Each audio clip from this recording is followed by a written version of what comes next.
In this episode today, I'm joined by Rin Hamburgh, and Rin is an expert in thought leadership and expert marketing. Now, this is one of those cut-through subjects that I've been really passionate about over a number of years.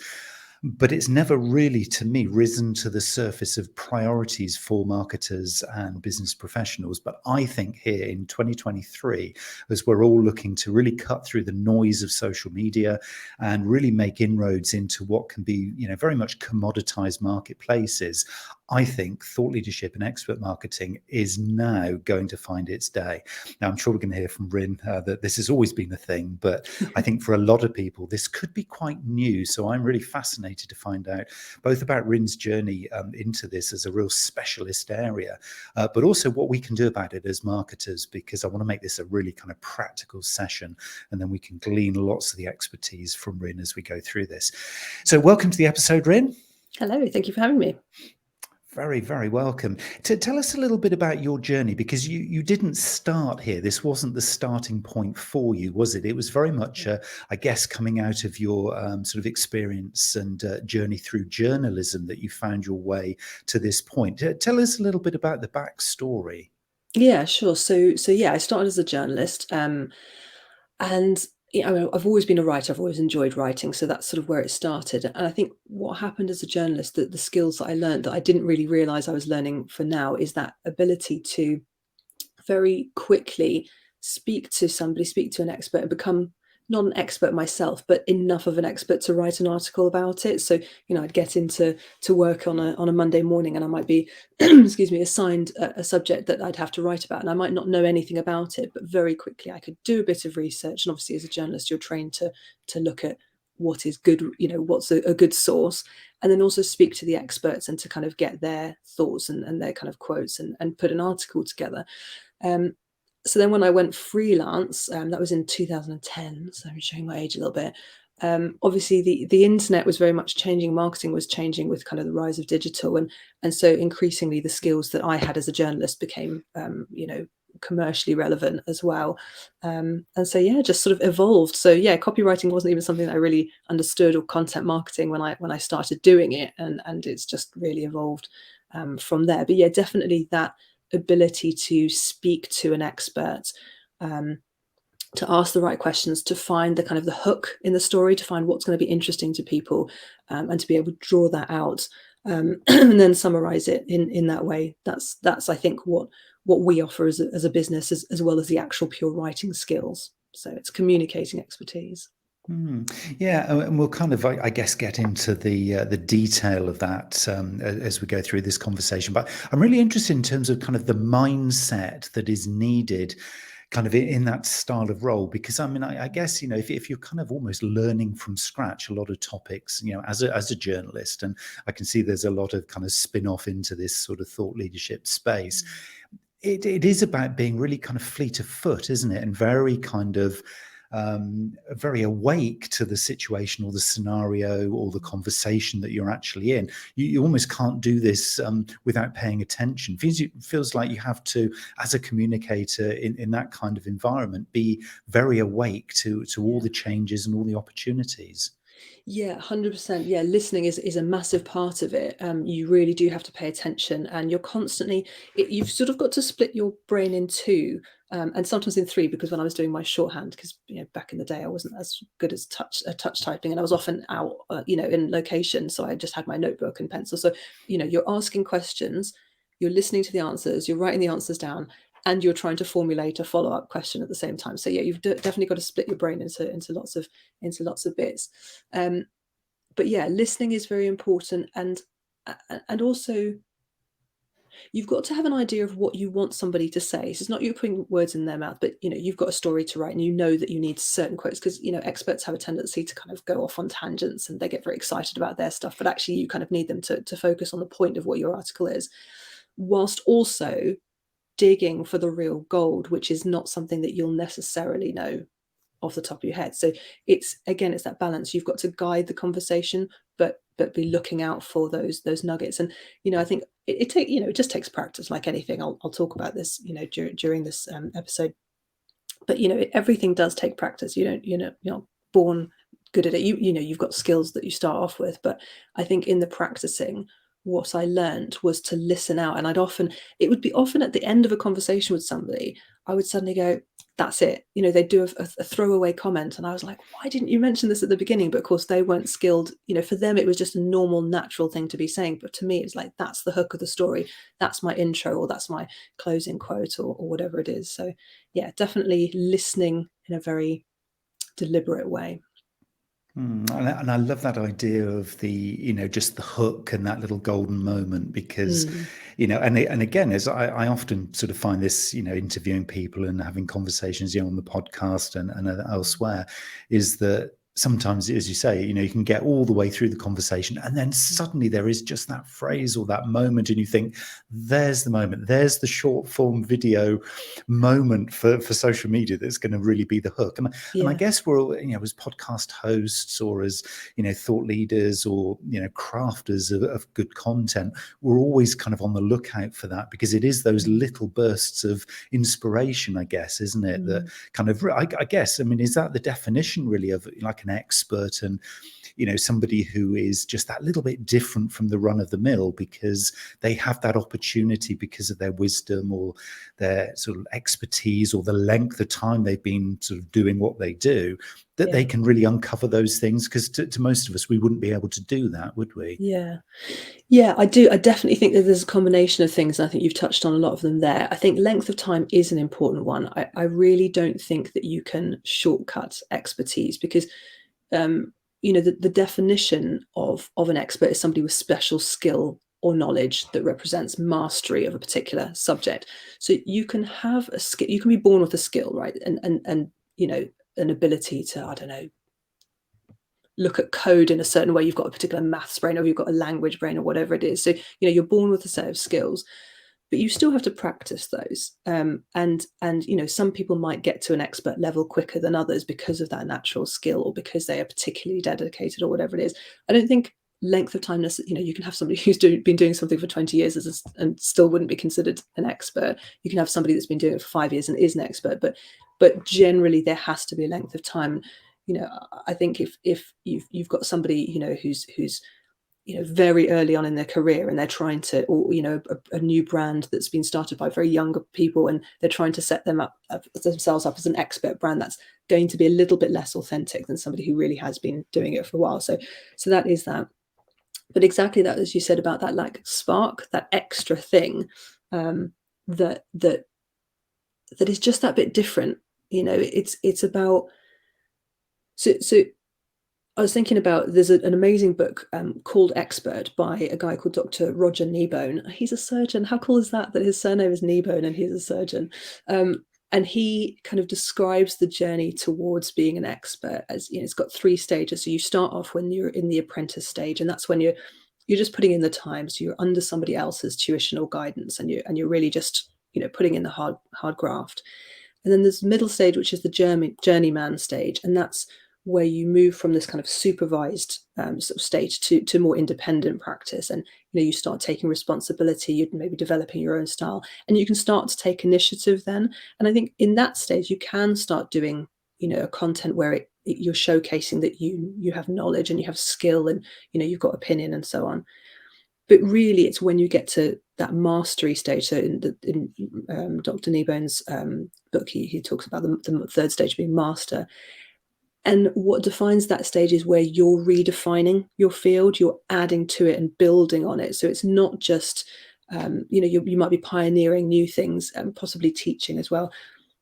You're not one of the pack anymore, you're leading the pack. And I think that, to me, is the difference. Real thought leadership is where people are either leading or kind of in some way reshaping the conversation and saying something that's just a little bit new, or saying it in a different way. It doesn't have to be a completely unique thought, but it does have to be a little bit different to just chipping into the conversation.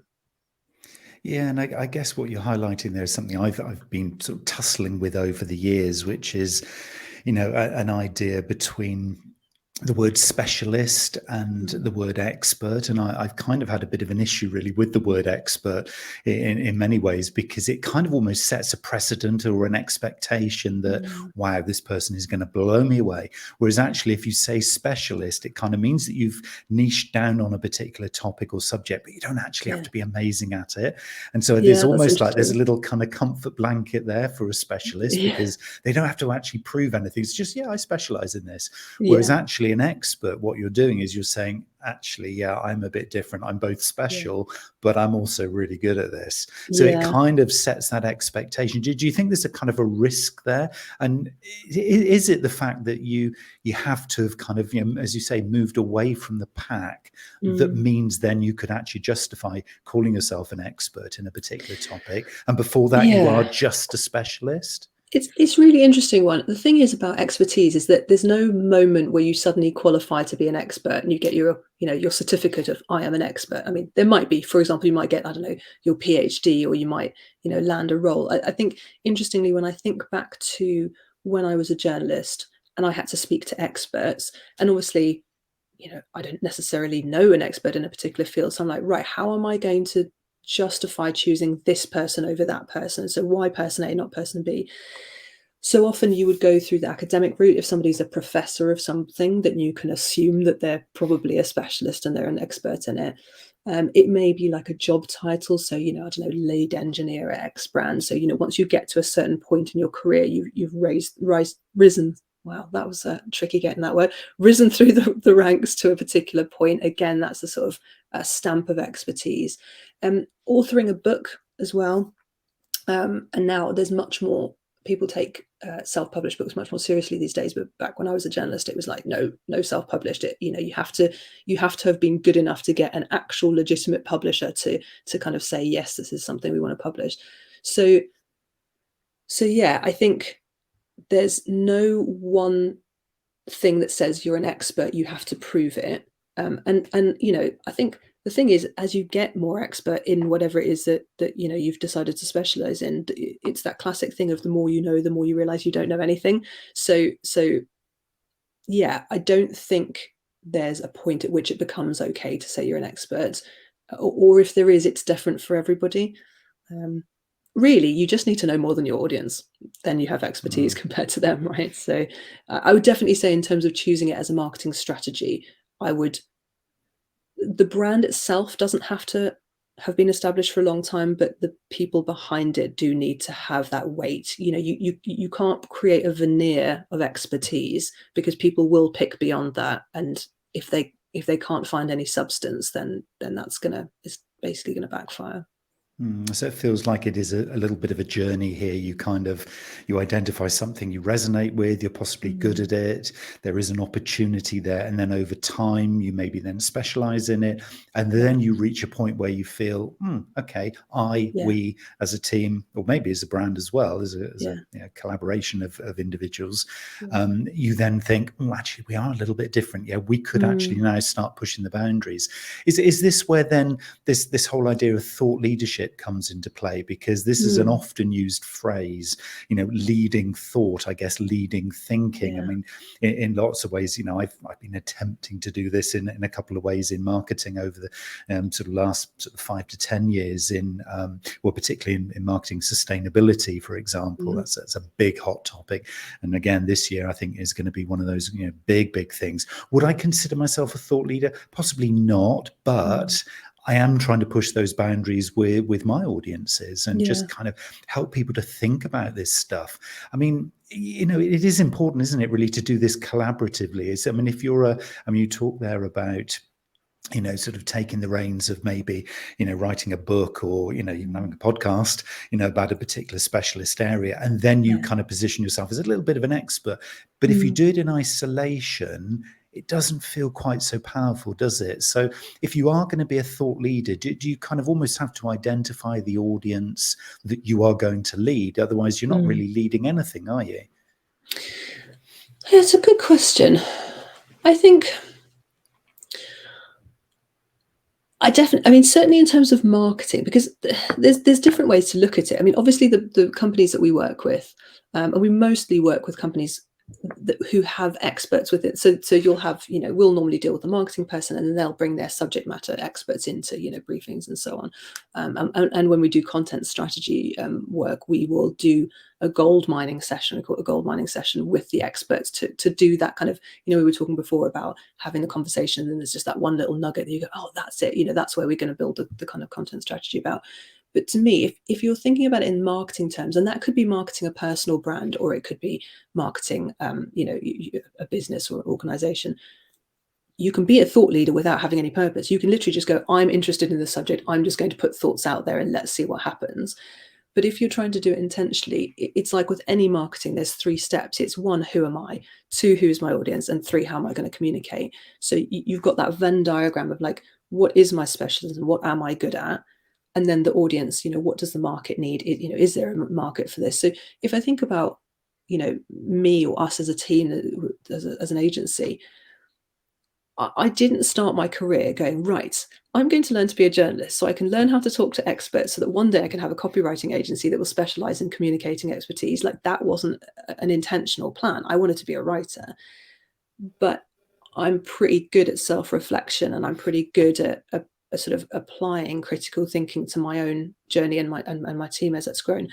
When we started the business, so we're coming up 6 years old now, we were just a copywriting agency. We wrote stuff for people, whoever would pay us. It was quite broad. And, as I sort of started to understand positioning more and more, I was thinking, niche, do we go down the industry vertical route and be only going to write for this type of business? Or, do we kind of just do websites, or what is it that we're going to do?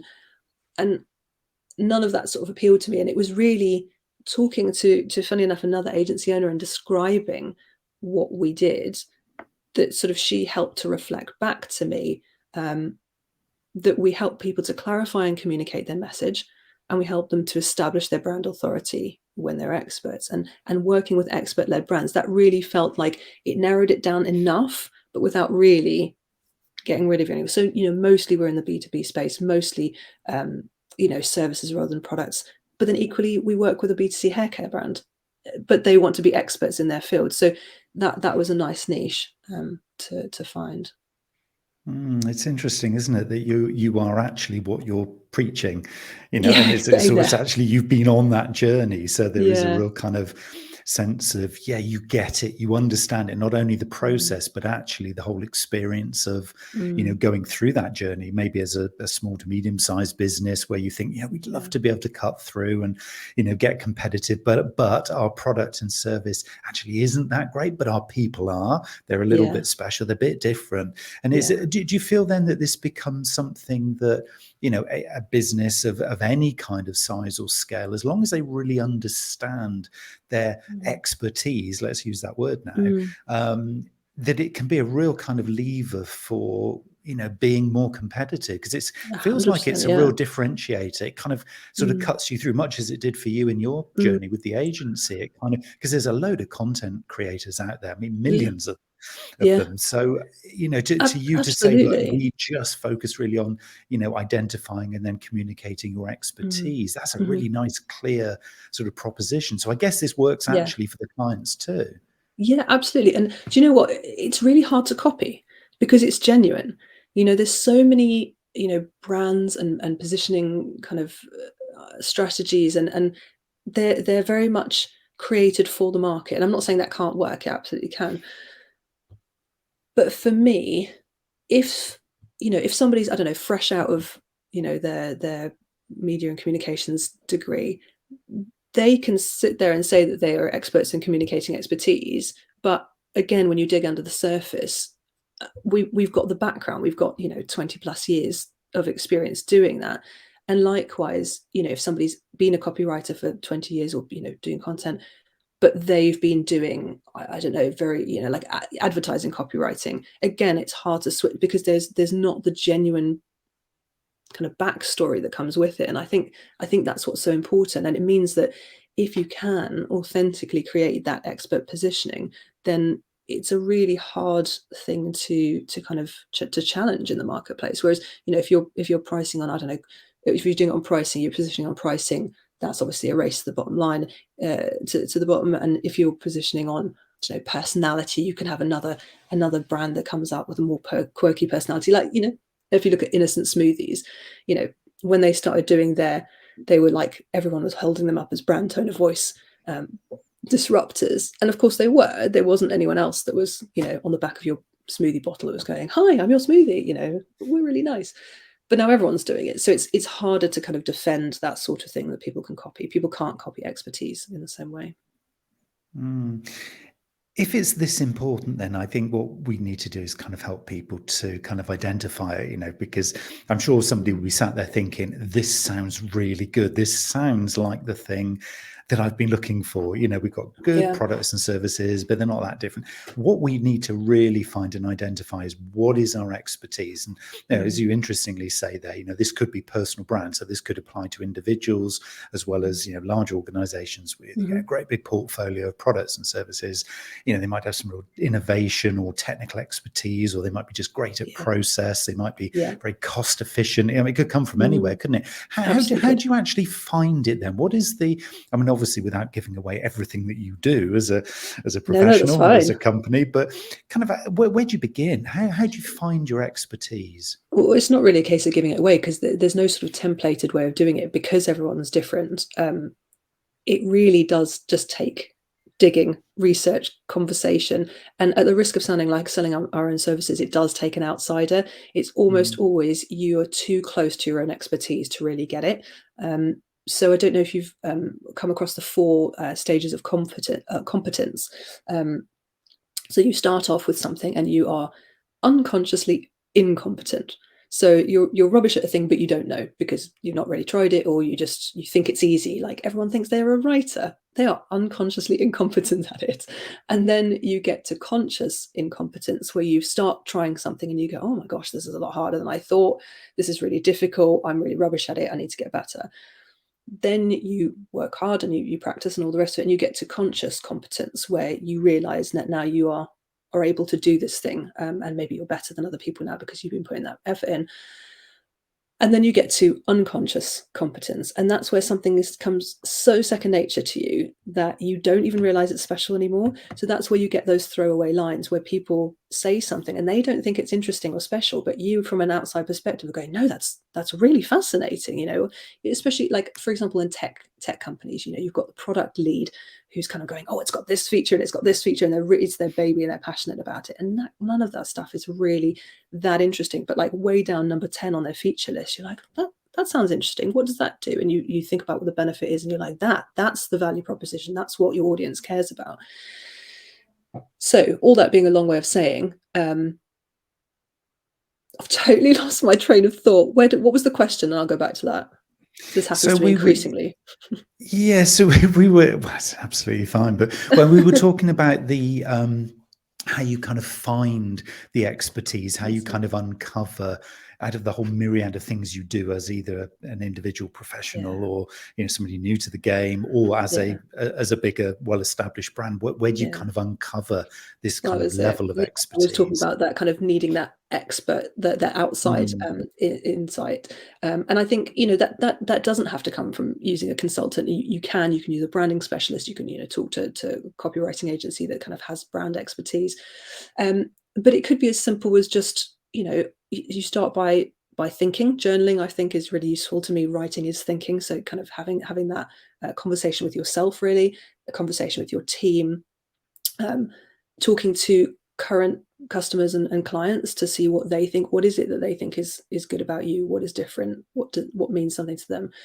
And just having that outside perspective that you can start, and also thinking about, when we do kind of brand messaging work, we look at, we speak to normally the leadership team, representatives from the business, and we normally ask them, why do you love your job? What is it that is good about working here? What are the company values? So sometimes it will be a values thing. So, increasingly people are doing things like becoming B Corp, so that the offering they have might be sort of similar to most people, but if they're a B Corp, that's really like a hallmark stamp of like, yes, we are, good for people, planet, and profit.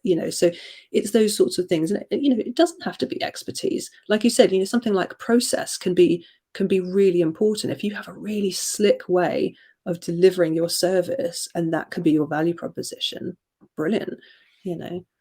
I wouldn't even necessarily, we don't say, oh, we're experts in this. Like, we say that we work with experts, we communicate expertise. My hope is that, and we're very fortunate, we get the majority of our work comes through either repeat business or referrals. So it's that's the nice thing about expertise. It does, if you can prove it, if you can actually back it up, it does generate word of mouth. And it's hard to build, and it takes time. That's the thing. Building an expert reputation does take time. It's not a growth marketing or performance marketing tactic. It's a brand building exercise. And so that does take time, but it continues to pay dividends for a very long time. And we've never spent any money on advertising in any way, shape or form, because work comes to us. So we spend a lot of time creating good content, being helpful, coming on podcasts, doing speaking engagements, those sorts of things, so that we can showcase that expertise.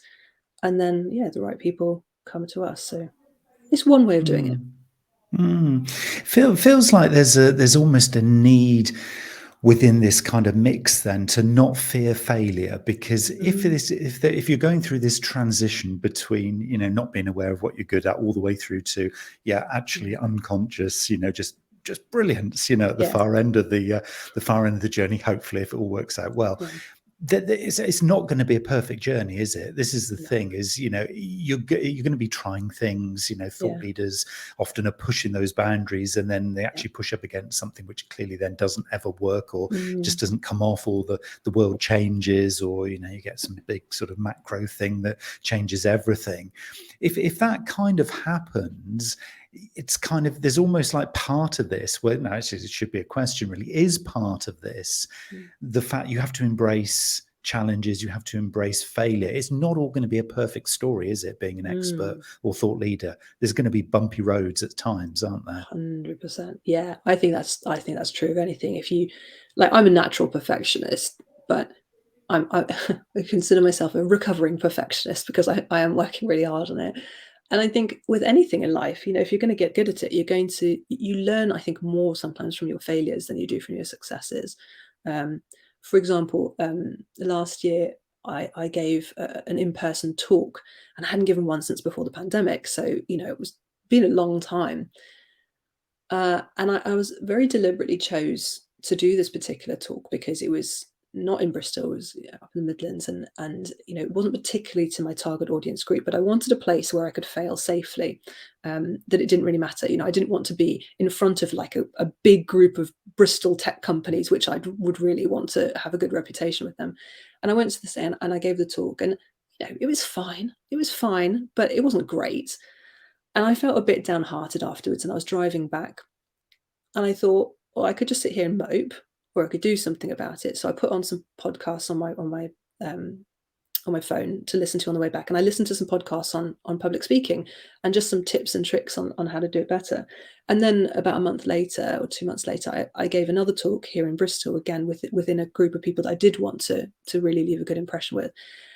And I really felt personally like I smashed it. I don't know what anyone else thought, but I felt that I had done so much better a job. And it was because, failure in itself is not helpful. Failure that you actively learn from is helpful. So I had not just gone, oh, I don't think I did a good job, and left it at that. That wouldn't have been useful. But I did something with it, and that was useful. And I think the next talk was a lot stronger for it. And that's why on our Monday team meetings, we go around the group and everyone brings a big win from the week before, because it's good to celebrate wins, and also a learning point. And we don't call them failures, we call them learning points, because if you've learned something from something, then chances are that another person in the team, they might make that same mistake in the future, but if they've learned from you, then you shortcut that. So yeah, it's really powerful to frame failure in that way. Yeah, and I love your honesty there. Thank you for that. I mean, it's as somebody else who takes the stage quite regularly, or was prior to pandemic, it seems to be a digital virtual stage these days. But I know that kind of feeling of when you've done a good job, when you've been a or let's call it expert, and other times where you think, oh, I just passed and that was Yeah. all it was. Yeah. And for whatever reason, and it's fine, but it's okay to be human, isn't it? As an expert. I mean, what we're not looking to advocate here, I'm guessing here, is that, this is a robotic thing. We're creating robots who, I am an expert and it's just very, very matter of fact. I mean, Yeah. part of being a specialist, an expert, or, somebody who's really kind of the go-to for a particular message or particular sort of technical attribute, I guess, is also about being human, isn't it? Because these are the people we really want to be identifying with. And, again, being a thought leader, you can't sort of do that in a non-human way, can you? I mean, you can, but people won't like you. So that's, I think, the other thing. I mean, certainly, in a business context, it, of course, there are terrible companies that do very, very well. They, have terrible ethics, horrible human beings working them. There's that. I'm not saying the only way to succeed is to be a nice person. However, certainly in my experience, people when they're choosing a business to work with, they want to know, one, can you do the job? And two, are we going to get on with you? Like, is this going to be an enjoyable experience, or is it going to be really difficult? And part of that will be the sort of personalities. And I think there are two ways to be an expert. You can be above everybody else, and you can be looking down on people, and you can be like, oh, here am I sitting here being brilliant and all the rest of you are rubbish. And that's not really a great way to engage people. Or you can come from a more sort of serving sort of way, thinking, right, I know stuff and it's really important that other people know it, and I really want them to do well, so I'm going to share my knowledge and expertise with them. And that sense of lifting other people up, I think, is hugely important. It's certainly how I want to run my business. If I think about my motives for what we do, and it's really shifted over the years. I mean, when I started the business, I was a single mum with 9-month-old twins. I just wanted to make some money. But now it is very much a case of thinking, there was that politician quote talking about the world being sick of experts, and I don't believe that's true. I believe that the world is sick of fake experts, because there are too many people who are fake, and they're saying, oh yeah, we're experts in this, and actually when you dig under the surface, they're not. So what I really want to do is help those people with genuine expertise to do well. I want to champion those experts and help them to get the position that they deserve. So yeah, I don't see myself as going, oh, I know stuff, so you should pay me lots of money. I think of it as like, look, I know stuff that can help you. My team is really good at this. Let's get involved. Let's get you out there. Let's increase your turnover. It doesn't have to not be money. It's not altruistic. It's, but let's help you succeed and achieve your dreams. And yeah, beat the fakers. Yeah, and I think certainly from my perspective, I mean, that is so, so important. I think, and I would certainly agree, in my travels and conversations and client work, I would say you can spot it very, very quickly now, can't you? And I think it probably goes back to some of the things that you've said earlier about kind of being very evidence-based. I think part of, from my perspective, part of this kind of journey, if anyone chooses to go along this route, is the fact that it is about evidence-based. So it's almost like you've got to be building your portfolio as you go, and it is those, as you've described them, those speaking slots. It is those moments with a client where you think, oh, that was just a sweet moment, and I'm going to capture that. I've got to make sure that kind of goes in our sort of show reel, as it were. And I think it is about being just very, very mindful all the time that it's important to document this, because how can you really evidence being an expert, specialist, or thought leader if you haven't kind of documented your journey? Because you have to, don't you? Yeah, I think that's what I find so fascinating, is that experts are experts in what it is that they do or know about, because, as we've said, there's skill. So there's like an expert carpenter or whatever. There's knowledge, so a professor, and there's obviously a bit of crossover. A carpenter knows stuff, and a professor can do stuff, but there's the knowledge and skill base. There's also, interestingly, another type of expertise, which is called, I wrote it down because I knew I'd forget it, interactional expertise, which is the ability to speak the language of experts whose work you cannot do. And if you take that to the extreme, that's a journalist, right? So somebody who can write in a way that showcases expertise, but without, like, we can write about, I don't know, embedded banking, but we can't we can't do code. So that's another one. And yeah, I think that it's important to, do you know what, I've done it again. I'm just gonna say it's the age thing and the brain and the children. That's what it does. It just gets to the end of a sentence, go, no, there's no ending for that one. There was no. No, I totally get it. There's going to be so many women in their 40s going, oh, thank God, it's not just me. Everybody does this. I don't think it's just women. I can tell you it's not just women. Well, that's the whole humanity as well, isn't it? I know my stuff. I also know I sometimes forget what I'm saying halfway through a sentence. It doesn't make me less good at my job, but it does make me a human being. And I think that really puts people at ease, and it makes life so much easier, and it makes business so much nicer for me. No, I totally agree. And I think it is that more conversational thing. I mean, there is a danger, I guess, here, as the topic we're talking about is, expertise and thought leadership, is that, it has to be super serious and super professional, and you can't show any vulnerability. It has to be squeaky clean, very technical, because we need to kind of be impressing people. But I think what you're saying is actually, no, this is all about human interaction. And I love that thing that you talked about. I just want to come back to it, actually, that thing about serving, using expertise to serve others. And so it almost, as soon as you said that, I just saw this inverted kind of business hierarchy, because always, back in the day when I first started in business, it was, very much you had the boss, and it wasn't called leader, it was called the boss at the top of this pyramid, and everybody else worked underneath them. And so it was kind of like a pyramid. But what you're suggesting really is that if that person really at the top of the pyramid, or the thought leader or the expert, kind of is at the bottom of the pyramid, but you've turned the pyramid upside down, so they're supporting everybody who's potentially at the coal face or customer facing, then it really is quite an empowering position, isn't it? Definitely. That feels really good. I want to be one of these people. It just feels like that's the right thing to be as a human.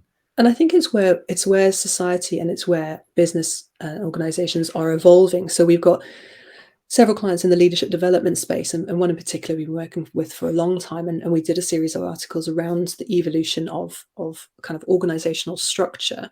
And if you look into it, so things like the teal color, I won't go into it, I'm not an expert in it, but it's very much more as the organization being like an organism, and it being sort of, if you think about your body and how your body moves together, you don't say, oh, the heart's the most important and the brain's the most important, or it's like, the heart and the brain are important, but you wouldn't be anywhere without skin. So there's that sort of idea of everything working together, and I think the lovely thing about expertise is that you can stay in your lane and you can concentrate on what you're good at. So often we could be a full service marketing agency, right? We can bring in a SEO person, we can bring in a designer and all the rest of it, but I've very deliberately gone, no, let's keep to what we're doing now. We'll grow and evolve, because that's important. But so we work in partnerships with lots of other agencies. So we might work with an SEO agency, and they'll do what they do with the technical side of things, and they will inform what type of content we should be producing. If the strategy is to go down the SEO route, often with thought leadership, it doesn't always work quite as well on the SEO side of things. Again, there's a whole other conversation to be had, purely because you're sort of disrupting things, so people aren't necessarily searching for what you're doing. But if you are working with a company that also needs to hit the targets in terms of SEO, we would listen to that SEO company. We wouldn't be sitting there going, well, we know about blogging, so we're not going to listen to you. We know about web pages. It's like, no, let's work together. And then it is more organic, and you do have that, we're all serving the same client. We want them to succeed, so let's all work together to do that. I don't really like ego. I find sometimes agency world can be ego filled or ego driven, and I find that slightly exhausting. That feels like high school, and I didn't like high school, so Yeah, and I guess there's the reality of all of this, isn't it? But I just love the idea here of kind of this more holistic view of it, because it feels like thought leadership, expertise, specialism, whatever you want to couch it in terms of, something that's meaningful to your own businesses, people listening to this, is kind of, it doesn't exist in isolation. This is not an activity that's just going to be, we did it, a couple of times, last year, we were thought leaders for a moment, we had our big moment, and it's now just gone away. Now all we do is we talk about our products and services. This feels like this needs to be properly integrated into let's call it a marketing strategy, something that is more, holistically driving the organization or the business forward. Do you see this as being really integral to propositions and to just the way you describe a business? It almost feels like it has to be at the heart of it, really. And I think that's why we've kind of sat and, we've got these two arms to our business with clarify and communicate and establish brand authority, because you've got to, and it doesn't have to be done in that order. So, for us, like I said, we're 6 years old. We were just kind of ticking along, building our expertise, but not really quite having a direction with it.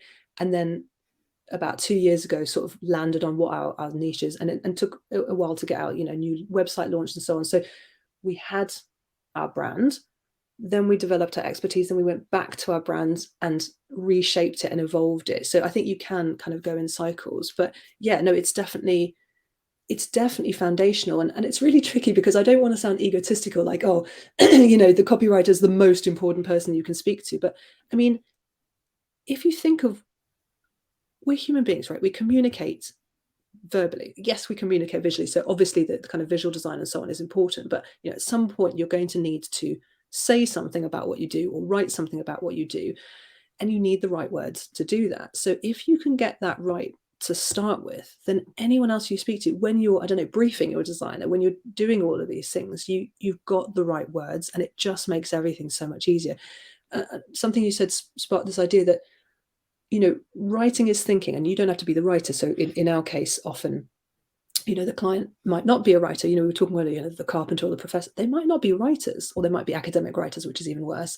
But actually, just for a lot of the time, our clients, the experts, subject matter experts within the business, who, they'll have been working with us for a while, and they'll say to us, it's been so helpful to clarify what I actually think about this. I'll come to a briefing and I'll sort of have some ideas about a subject, but then you'll, push back and ask different questions, and you'll force me to think more clearly about a subject. And that is so powerful, so that it actually goes beyond marketing, and it actually goes back and feeds back into the business and accelerates the expertise that is already there. So I've found that, there's articles that I've written for our blog, and, they've performed fine, but they've not, I wouldn't say they've necessarily been game-changing articles, but they've changed something in the way I've thought.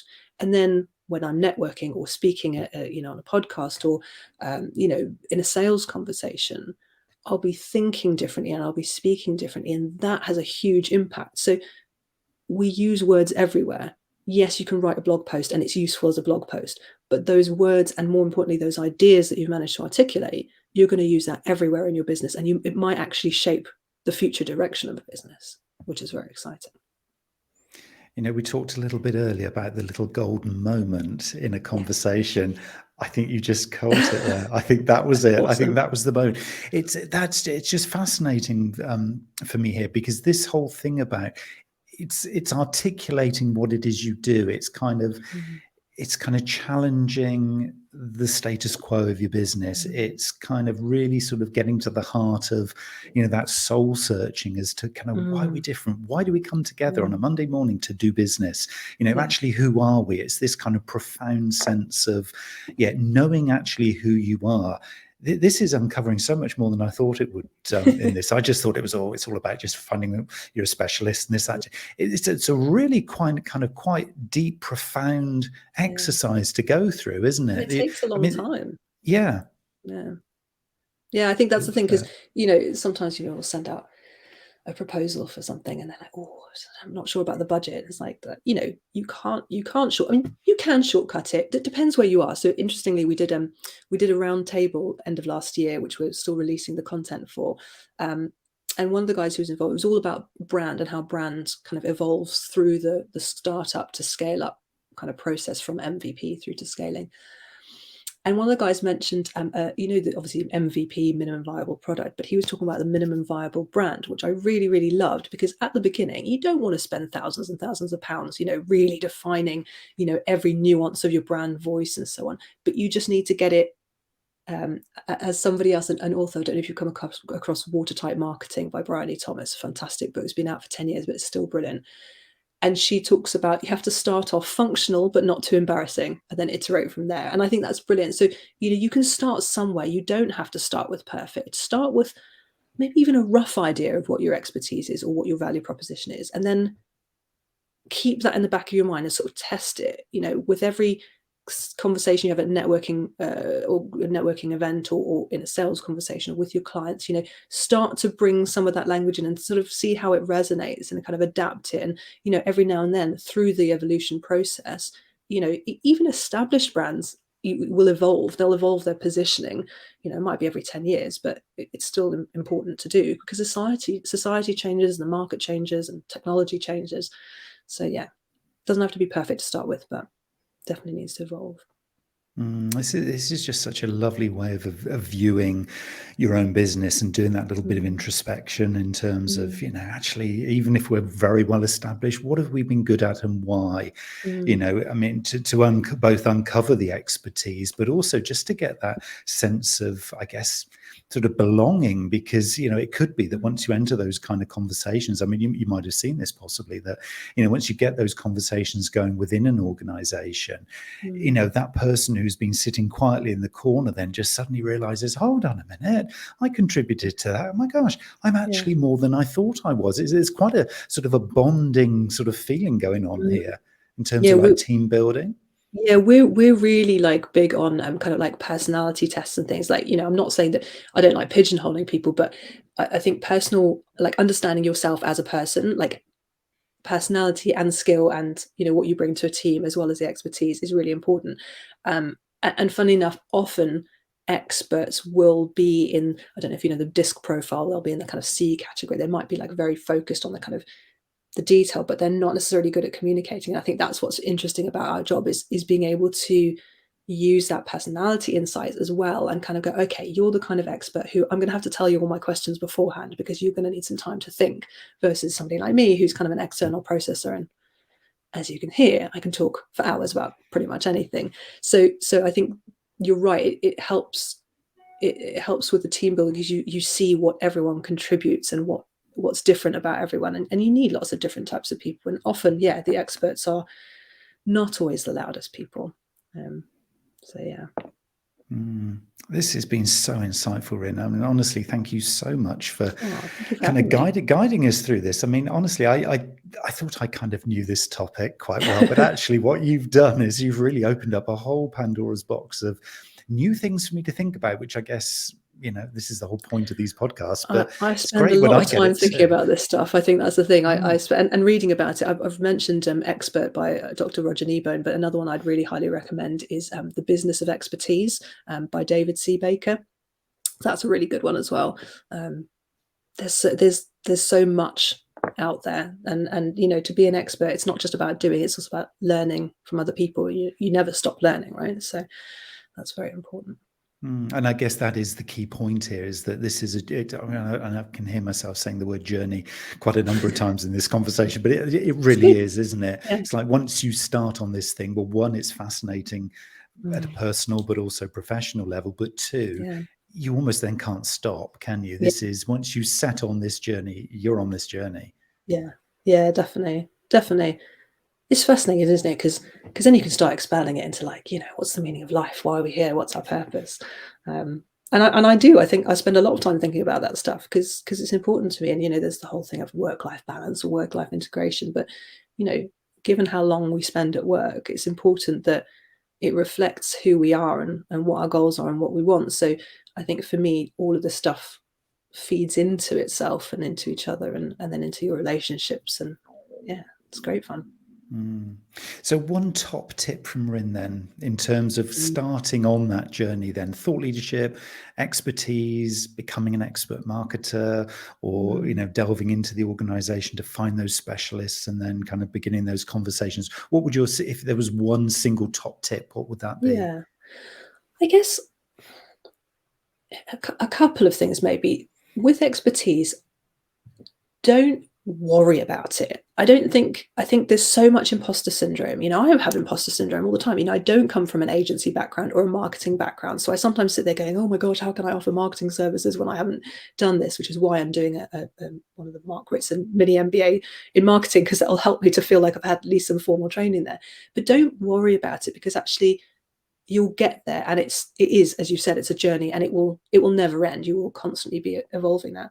But also, not everyone has to be an expert, in the same way that not everyone has to be on the first page of Google. It's not possible. If everyone was on the first page of Google, nobody would be on the first page of Google. And it's the same thing. Not everyone can be an expert. And, if you're in the journeyman stage in the middle, you can still do good business, and you can still do good work, and you can still make money. There are other ways of positioning yourself as a person or as a business. And that can be really simple. You can be the only person in your area that does a particular thing. There might be millions of people over the world that do it, and you're not the expert, but you're the person that's local.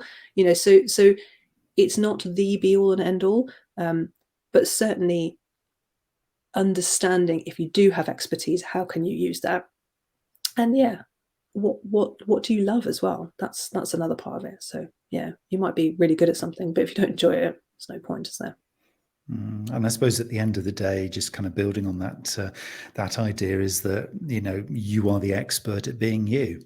And, ultimately that really is, this whole life thing isn't, get too profound here, but, this whole life thing is, about being you and just being the best you possibly can be. And it isn't really a competition, is it? This is the thing. I mean, I think a lot of the sort of misconception of what an expert is that there's almost like this hierarchy or league table of expertise. Well, there doesn't have to be, does there? Because ultimately you are the expert of all the things that you bring to the mix. And that's all you could ever hope to be, really, I guess. Exactly. I think that's the thing. With everything in life, it's balance, right? So on the one hand, you want to push yourself, you want to push back your own boundaries and get just outside your comfort zone, and see what you can achieve in life if you want to. But you might be perfectly happy not doing that. Or likewise, your career might not be your priority. So you might think, do you know what? I want to show up at 9. I want to leave at 5. That's all I really want to do. I earn enough money, and actually, I'm really into stargazing. And I'm just going to do that. And because I think the thing about expertise is, it often, certainly in the context we're talking about it, like marketing and personal brand and so on, there's a sort of audience for that expertise. But you could be an expert just for you.